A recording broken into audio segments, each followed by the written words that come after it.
guys, welcome to another Top 5, and as the title says, this week, Rick, we're looking at our Top 5 favourite TV shows of the 90s. Of the 90s. From the 1990s, mate. Which is a long time ago now. 30 years ago was 1990. Oh, man. We're getting old. But it was a big decade, and probably what were you, a teenager for most of that? I was a teenager for most of the 90s. For most of that, I was in my I was a teenager transitioning to early 20s by then. It was a big decade for me. But even a big decade for television. Because back then, no streaming services, Rick. No, it was nothing. But TV was king.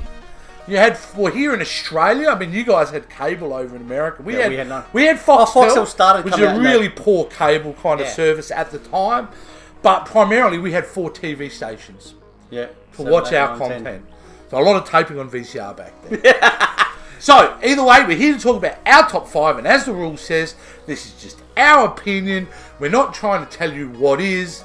Obviously, everything's subjective. Right. I mean, who knows, what you love. So, it's just this is what we love. Okay, let's get kicking into it. And you're going to kick off with number 5, Rick. All right, my number 5. This TV show spanned from 1996 right through to 2002. Oh, 96 to 2002, okay. So it's a sitcom, because I just enjoy my sitcoms. This starred Michael J. Fox.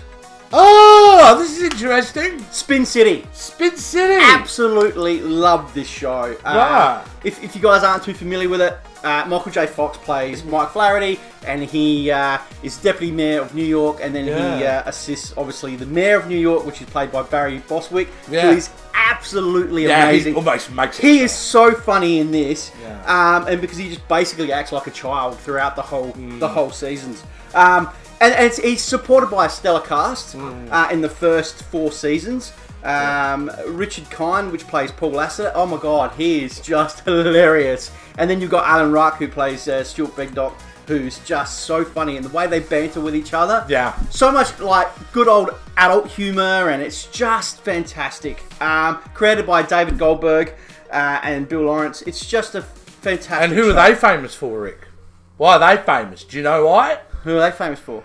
They created Family Ties. Oh, there you go. Oh, well, there you go. That's how you got your tie with Michael J. Fox coming back in. So, and as you know, the season obviously died out after 6 seasons due to obviously he was coming in. Michael J. Fox was coming into his. He'd had Parkinson's for years, but it was starting to show up, and you can notice in some of the scenes, like he would hide his left arm in his pockets and stuff like that, and he just had enough, obviously. And then he was replaced with Sheen. Yeah, Charlie Sheen. Sheen. Which then kicked him off into being a sitcom Heather star. Locklear was in it as well, but it just kind of, the ratings just died after that. After they all left, it just, So, unfortunately, it was one of these. But I still enjoy this show, and I'm actually still watching it now. It's on Stan at the moment, so I'm re-watching those. So, it's a great show. Good, funny. Very good. Good show. Very good. Well, that means it's my number 5. And my number 5... It is a very definitive 90s TV show. I mean, it started in 1990 and finished in 96, I believe. Good run. 91 to 96, actually. Good run. Fresh Prince of Bel-Air. Oh! Of course, Will Smith, Fresh Prince of Bel-Air. That's his standout role. A show that, in the beginning, I'm going, this is on the same level as Saved by the Bell, which is another cheese festival. It's not in my top 5, I'll be honest with you. Fresh Prince of Bel-Air, though, I thought it was a little bit cheesy. But actually, as I started watching it, fell in love with it. I mean, you talk about great characters. Will Smith is fantastic. Charlton, who plays, absolutely brilliant. But, the guy that played Uncle Phil, it was a really good cut. And it was a younger counterpoint to the Cosby Show, because, family friendly. This is about a young guy, he's a bit of a rebel. Or launched Will Smith. What can you say? It was cancelled after 6 seasons, which was everyone was a little bit shocked at the time. I remember, remember they replaced the wife halfway through. I think it was 1 or 2 second season they replaced. But a show that still went well. A show that was not only popular at the time, Rick, but has grown in stature over the decades because people go back and rewatch it and have a love and affinity for it. So No, a highly enjoyable show. It was one of those sitcoms, and 90s is a lot of sitcoms. Let's be honest. Yeah. But it's just one of those shows that you can sit back, unwind, not think about too much, and enjoy it. But that was my number 5. Number the French 5. Prince of Bel-Air. Prince. All right, let's move on to number 4. All right, we're going to get a little bit serious now, Jace, with this one. Number 4. This series ran from 1993 and it's right up to 2018. Well, you know, yeah, like, well, I'll argue that. But I know it did run for most of the 90s. But yeah, look, you know, I wasn't too... this show was like one of those shows that people were saying, oh, you've got to watch it. Yeah. I wasn't really invested in that type of TV shows, but I'm talking about X-Files. X-Files. Phenomenal show. What can you say? Fox Mulder and Dana Scully. I mean, everyone knows those characters. You just say those names, everyone knows it. You know, for me, it was one of those things that, you know, you've got 2 FBI agents. One believes in that paranormal alien type thing, and then the other one's a non-believer, and the two just gel together. Yeah. Phenomenal show. It had, and you know, it had just mind-bending plots, and that's what, you know, drawed you into watching that show. You were just solely invested in it. Yeah. Look, it's still a great rewatchable show. I got friends who just absolutely love it. So it's one of those things that I enjoyed over there, and yeah. Yeah, I'm surprised actually it made your list because you're not a massive horror fan. No, I'm not a massive horror fan. There's a lot of horror and science fiction too. Yeah. But I still enjoy it. I really, it's one of those shows that it's not over the top, but it's still, it pulls you in. So, yeah. All right, Rick, there you go. Fantastic. Well, I agree with you. It was a great show. It was a great show. It was enough that it made my number 4 I thought it would be on your list. Yeah, so X-Files was one of those definitive shows in the 90s for me. Being a massive sci-fi fan and a horror fan, this show achieved riveting television at its time for a real high-end concept. And you talk about some of the weird plots. They had a mix of both. They had their mythology, which they did an excellent job building a mythology around, you know, with the cigarette smoking man and what's his name? I've gone blank. I'm trying to say Cyrus or Christ. Someone will. But they built a really strong mythology, which kind of dipped off after the movie. I mean, how big this show was in the 90s, mate. You had 4 seasons. They make a feature film. Not to say we're ending the show, just to go, here's in between the seasons. And it was a great movie too. I really enjoyed that movie.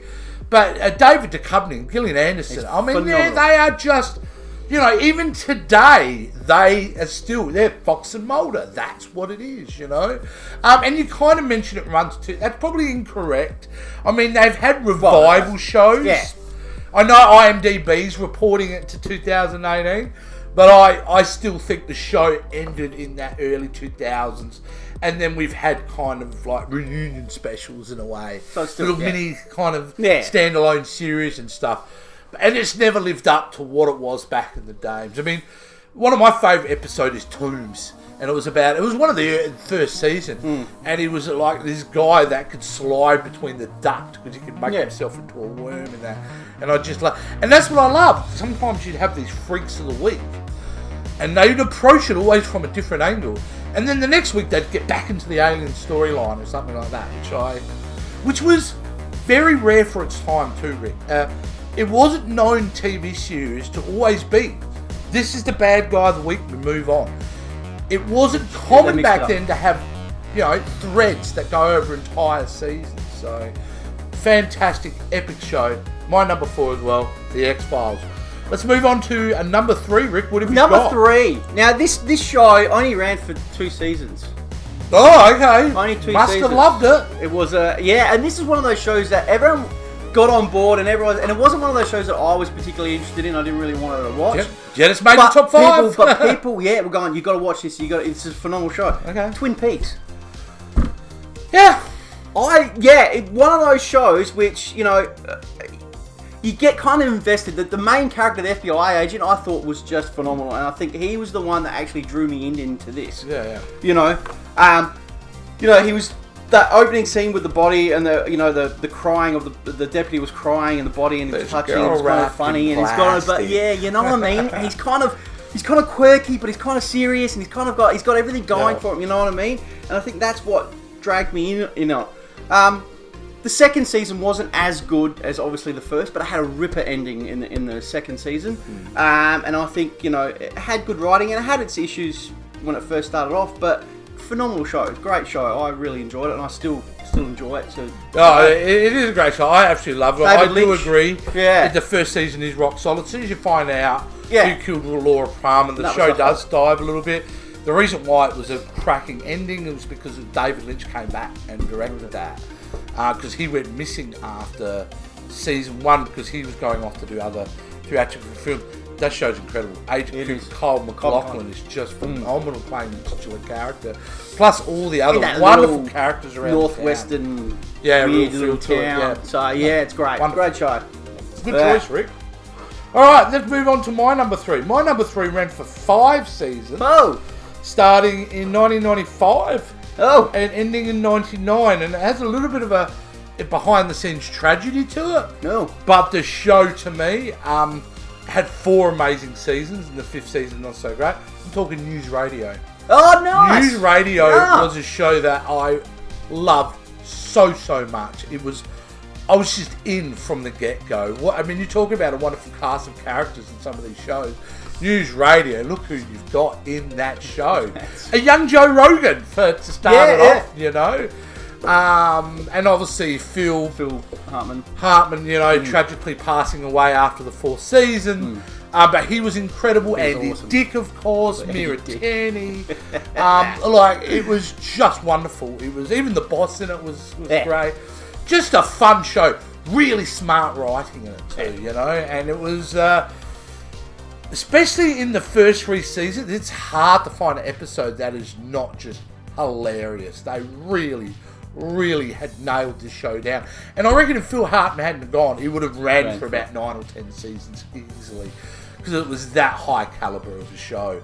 Such a hoot. And if you haven't seen News Radio, you've got to check out News Radio. It's an extremely smart, funny show. So that is my number 3, Rick. Number 3. Which means we're moving on to a number 2 for you, mate. Number 2. Well, it's a show about nothing, Jace. What can I say? This is my number 2. We all know what we're going to say. Seinfeld. Yep.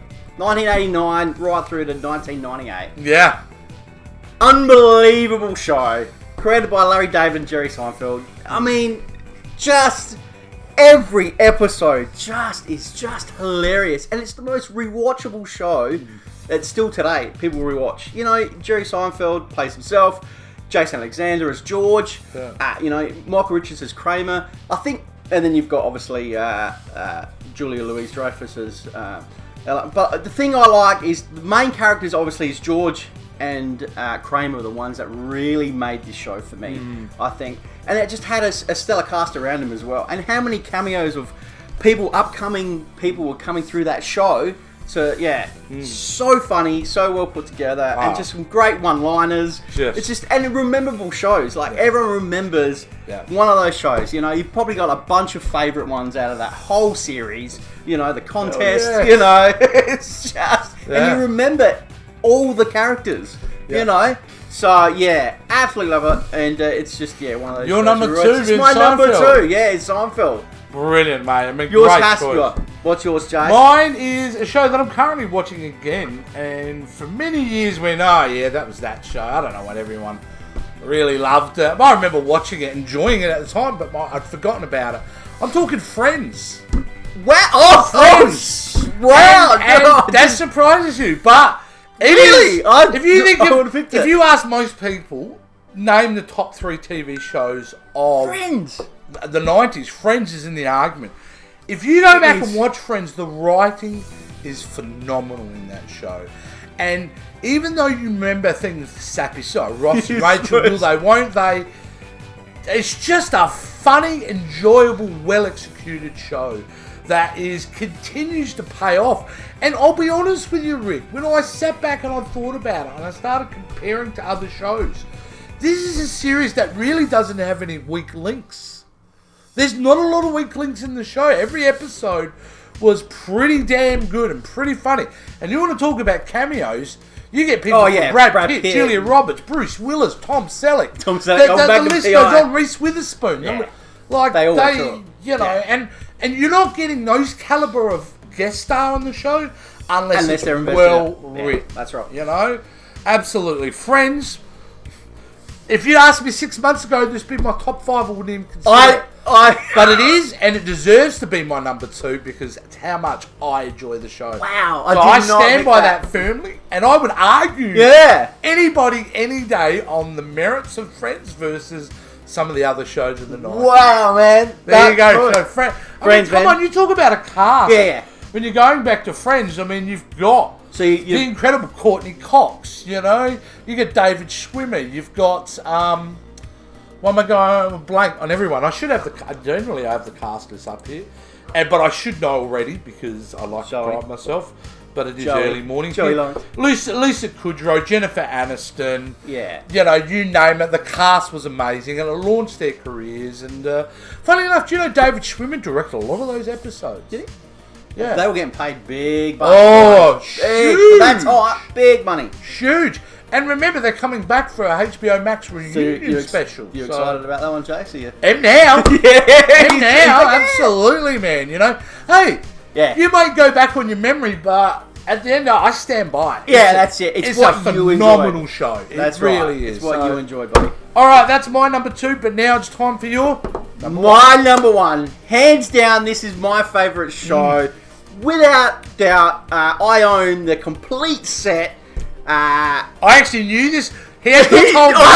He knows exactly what I'm going to say. Exactly what it is. This season I'm ran hearing the theme in my head. 1987 right through to 1997. I went for 11 seasons. Married with Children.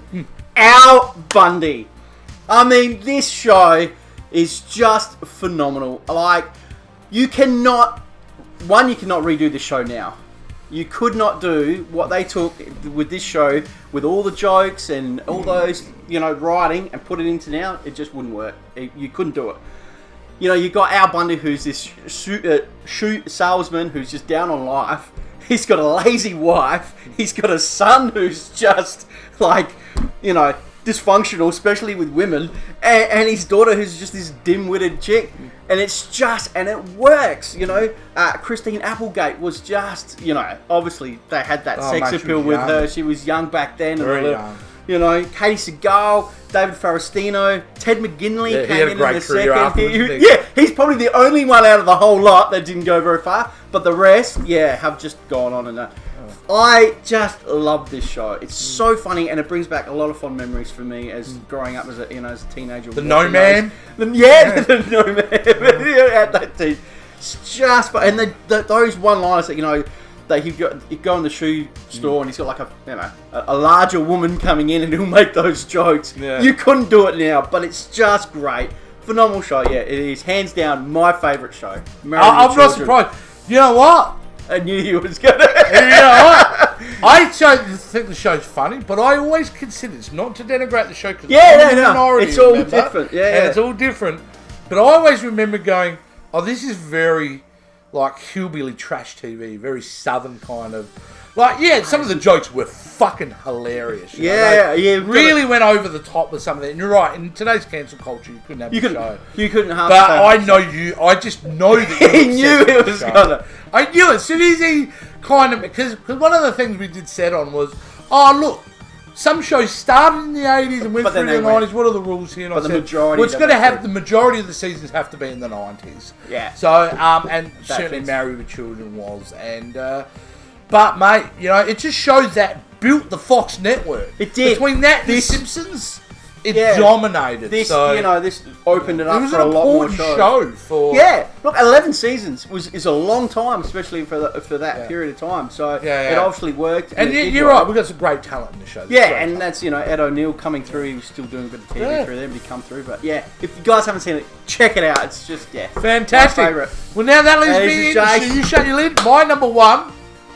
was your number 2, which is Seinfeld. There you go. Yeah. Definitely for me, someone who likes to consider himself a fan of storytelling, Seinfeld was able to do something that I had never seen on television before. And that is to take the normal things that annoy us, the normal situations and that, and make hilarious shows out of it. It could be that someone's rude to you in a line. There's a whole episode. Yeah, or you're running late to get on a plane. There's an episode, or and they are iconic TV show. What I say about Seinfeld though? Seinfeld's eating the most delicious sandwich, but the bread is a bit stale. And what I mean is, the first season, 2 seasons, not so good. They haven't worked out the show yet. Yeah. And the ending, not so good. Yeah. But the meat of that sandwich is so phenomenal, so groundbreaking and funny and intelligent and smart and all that wonderful things. I mean, you talk about those characters in there. They were perfect. Everybody cast as their characters were dead on. And I mean, like, everyone probably besides Kramer, who obviously got himself in a bit of trouble at a stand-up gig one night, the other 3 have gone on, to... Jason Alexander is a big theatre guy. We don't see a lot of him on TV, but he's constantly on Broadway doing shows and all that kind of thing. Dreyfus, I mean, look what happened to her now. Massive career. She's considered one of the comedy legends on TV. I mean, Veep's been going forever, and she was wonderful in that. And Jerry Seinfeld, mate. I had never heard of this guy. And now... stand-up comedy. He's a genius. Yeah. He's an absolute genius. And of course, the guy behind it all, the real brains of it, Larry David, who created this show. I mean, Curb Your Enthusiasm is like behind the scenes of Seinfeld and someone. And they had that great episode on Curb, actually, where they had the reunion one, which was really good with Seinfeld. But what can you say? I mean, I'm not going to sit here and break down all the episodes for you. You talked about some of the guest stars. I mean, you've got people like Bryan Cranston in it. Yes. He was a big actor. He was wonderful on that, And the list goes on and on and on. And they just done an amazing job about taking people's little idiosyncrasies and just exposing them. And what made the show work, everyone related to this stuff. Yeah. It made us relate to the darker sides of our personality that we don't always want to admit that we're about. And they made it okay. So that's where the brilliance lies for me in Seinfeld. So Seinfeld, #1 show of the 1990s for me. Married with Children. You couldn't, out of all these shows on the list, you can't go bad with any of them. No, you really can't. And that's what we said. The list is the things that we enjoyed. We're aware that we haven't mentioned Frasier, which was a massive show in there. ER never got a mention. Saved by the Bell, not a show for me, but for a whole generation. Huge. Love it. And obviously 90210. 90210 we never. Melrose Place. These were big shows, but they weren't in our top 5. They just, So, and obviously what we want to know is what your top 5 is. That's awesome. So we really want you to dialogue with us. I'd love to hear what you say. But before we start to wind this up, Rick, we've got to make a decision on what we're going to do next time. Now, generally, I'm the guy that announced them. This week, I'm going to let you announce what is our next top 5 show, Rick. So next week, our next top 5 show is movies that were really, really bad in the box office, but we really enjoyed. Yeah. So bad movies we love. We loved. Yeah. Simple as that. Could be any genre. And how do we define the rules of that? What considers a bad movie? Well, there's no statistical data except it's a bad movie. It's a bad movie. You know what I mean? But you loved it so much. It was either a box office failure or the general consensus is it's crap. It's crap. But that'll be our next top 5 show, which will be brilliant. But until then, we want to hear what you thought about the show. We want you guys to communicate with us. Tell us what your top 5. What were some of the things that you would stop anything for? Park yourself in front of the television and watch in the 1990s. We want to know, how do they do that, Rick? Guys, all you need to do is give us a comment down below for the video. Also, give us one of these a thumbs up. We'd really, really appreciate it. If you have subscribed to our channel, thank you so much. If you haven't, just hit that subscribe button for us. Hit that notification bell and just follow us all on our social media sites. Easy and simple as that, guys. See you next time. See ya.